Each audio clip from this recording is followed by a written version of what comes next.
भारत अपने आप को बचा नहीं पाएगा, यही उनकी सोच थी। लेकिन आज स्थिति क्या है? मेड इन इंडिया कोविड टीके, कोविड वैक्सीन दुनिया में सबसे प्रभावी है। आज भारत 100% पहली डोज इस लक्ष्य के निकट करीब करीब पहुंच रहा है और लगभग 80% सेकंड डोज उसका पड़ाव भी पूरा कर लिया है।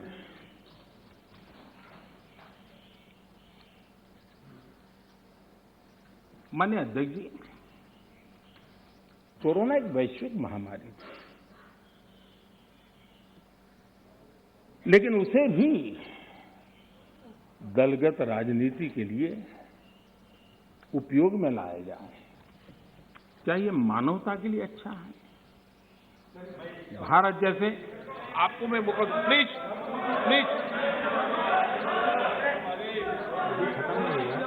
माननीय अध्यक्ष जी, मैंने प्लीज अधीर रंजन जी, आपको पर्याप्त समय माननीय अध्यक्ष जी,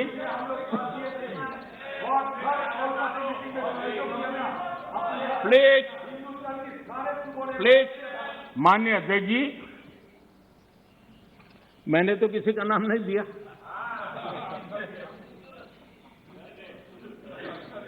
कोई भी टोपी पहन लेने की क्या जरूरत है जी? अरे क्यों? लेकिन जब आप खड़े ही हो गए तो अब मैं नाम दे करके बोलना चाहता हूं। अब आप खड़े ही हो गए हैं तो मैं नाम दे करके बोलना चाहता हूं। इस कोरोना काल में कांग्रेस ने तो हद कर दी।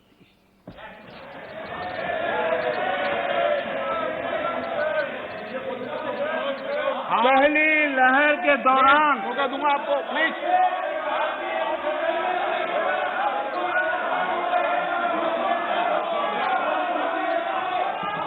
देखिए माननीय सदस्य, प्लीज बैठिए, ये तरीका ठीक नहीं है। आपको मैंने पर्याप्त, प्लीज बैठिए, please please please please please. माननीय अध्यक्ष जी, अभी तो मैंने सिर्फ इतना का हद कर दी। प्लीज, पहली लहर के दौरान आपको मैंने देश जब पर्याप्त अवसर दिया था, लॉकडाउन का पालन कर रहा था, जब WHO दुनिया भर के लोगों को सलाह देता था, सारे हेल्थ एक्सपर्ट कह रहे थे कि जो जहां है वहीं पर रुके। सारी दुनिया में ये संदेश दिया जाता था, क्योंकि मनुष्य जहां जाएगा, अगर वो कोरोना से संक्रमित है तो कोरोना सांस ले जाएगा। तब कांग्रेस के लोगों ने क्या किया? मुंबई के रेलवे स्टेशन पर खड़े रह करके मुंबई छोड़कर जाने के लिए प्रोत्साहित करने के लिए मुंबई में श्रमिकों को टिकट दिया गया, मुफ्त में टिकट दिया गया, लोगों को प्रेरित किया गया कि जाओ महाराष्ट्र में हमारे पर जो बोझ है वो जरा कम हो, और जाओ, तुम उत्तर प्रदेश के हो, तुम बिहार के हो, जाओ वहां कोरोना फैलाओ। आपने ये बहुत बड़ा पाप किया, अफरा तफरी का माहौल खड़ा कर दिया। आपने हमारे श्रमिक भाइयों बहनों को अनेक परेशानियों में धकेल दिया।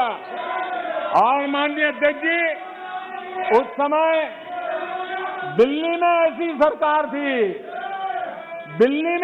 सरकार थी जो है, उस सरकार ने तो जीप पर माइक बांध करके दिल्ली की झुग्गी झोपड़ी में गाड़ी घुमा करके लोगों को कहा, संकट बड़ा है, भागो, गांव जाओ, घर जाओ, और दिल्ली से जाने के लिए बसें दी।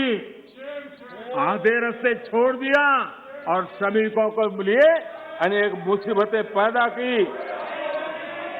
और उसका कारण हुआ कि यूपी में, उत्तराखंड में, पंजाब में जिस कोरोना की इतनी गति नहीं थी, इतनी तीव्रता नहीं थी, इस पाप के कारण कोरोना ने वहां भी अपनी लपेट में ले लिया।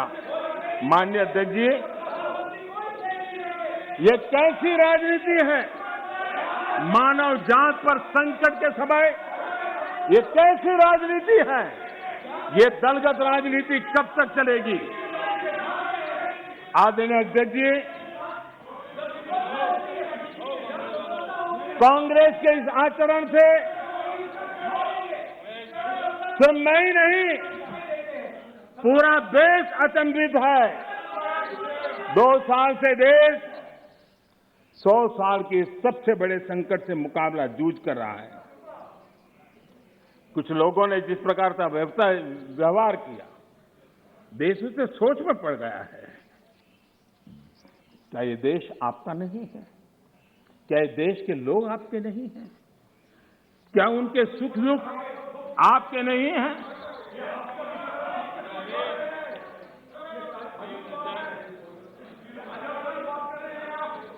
इतनी बड़ी संकट आया, कई राजनीतिक दल के नेता जरा आत्मनिरीक्षण करें। कितने राजनीतिक दल के नेता जो जनता के माने हुए नेता अपने आप को मानते हैं, उन्होंने लोगों को रिक्वेस्ट की हो, अपील की हो, भाई कोरोना का एक ऐसा संकट है, वैश्विक महामारी है, आप मास्क पहनो, हाथ धोना रखो, 2 गज की दूरी रखो। कितने नेता हैं? क्या ये बार बार देश की जनता को अगर कहते तो उसमें कोई बीजेपी की सरकार को क्या फायदा होने वाला था? मोदी को क्या फायदा होने वाला था? लेकिन इतने बड़े संकट में भी इतना सा पवित्र काम करने से भी चूक गए। इसलिए माननीय अध्यक्ष जी, कुछ लोग हैं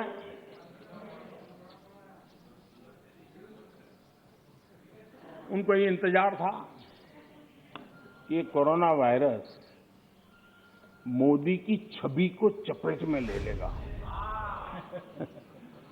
बहुत इंतजार किया और कोरोना ने भी आपके धैर्य की बड़ी कसौटी की है।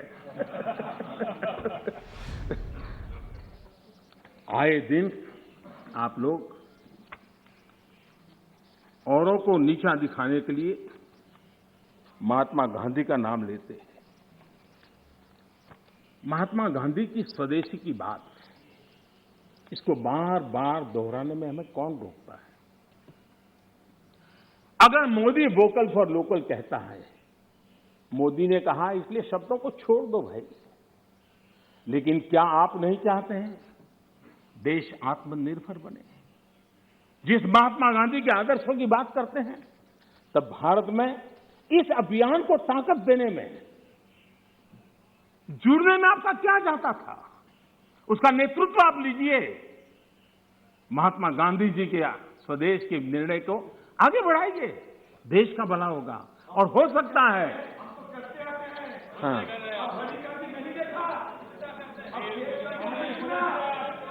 आप महात्मा गांधी के सपनों को सच होते देखना नहीं चाहते।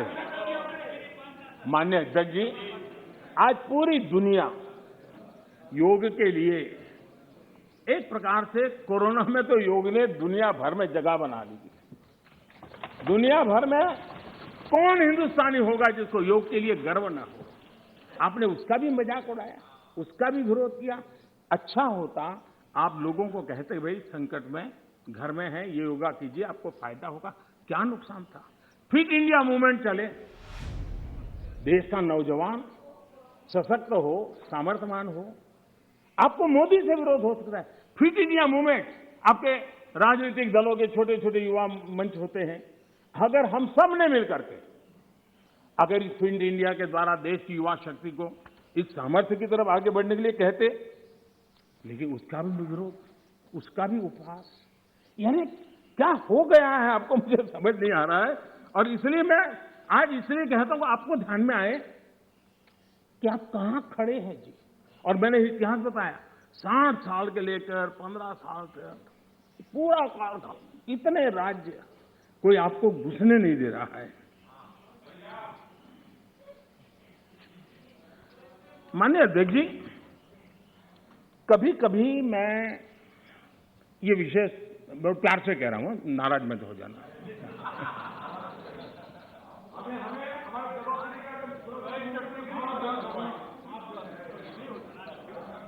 मुझे कभी कभी माननीय अध्यक्ष जी ये विचार आता है, उनके बयानों से, उनके कार्यक्रमों से, उनके कर्तृत्व से, जिस प्रकार से आप बोलते हैं, जिस प्रकार से मुद्दों से जुड़ते हैं, ऐसा लगता है कि आपने मन बना लिया है कि 100 साल तक सत्ता में नहीं आना है।